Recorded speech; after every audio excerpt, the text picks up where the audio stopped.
बॉलीवुड हसीना का लाखों का बैग तवज्जो का मरकज बन गया। हैंडबैग की कीमत जानने वाले दंग रह गए। बॉलीवुड अदाकारा कियारा आडवाणी अपने एक महंगे तरीन हैंडबैग की वजह से मद्दाहों की तवज्जो का मरकज बनी हुई है। अदाकारा ने इंस्टाग्राम पर अपनी तस्वीर पोस्ट की जिसमें उन्होंने दिलकश मैक्सी जेब तन कर रखी है। सोशल मीडिया पर वायरल होने वाली तस्वीर में अदाकारा का हैंडबैग मद्दाहों की तवज्जो का मरकज बन गया जब लोगों को उसकी असल कीमत का पता चला। अदाकारा कियारा की हैंडबैग की कीमत 4,39,000 है। अदाकारा कियारा ने हाल ही में शोबिज इंडस्ट्री में 7 साल पूरे किए हैं। सोशल मीडिया पर कियारा की बड़ी फैन फॉलोइंग है और इंस्टाग्राम पर उनके 17.5 मिलियन फॉलोअर्स हैं, जो उनकी हर एक सरगर्मी पर नजर भी रखे हुए हैं। कियारा ने 13 जून 2014 को फिल्म पगली से बॉलीवुड में कदम रखा।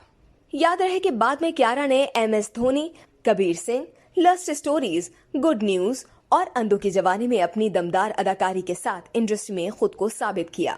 अदाकारा की नई आने वाली फिल्मों में शेरशाह, भूल भुलैया 2, जुग जुग जियो और शशांक का ध्यान शामिल है। इस वीडियो से सिर्फ इतना ही। मजीद जानने के लिए सब्सक्राइब कीजिए डेली जंग YouTube चैनल और लाइक कीजिए हमारा Facebook पेज।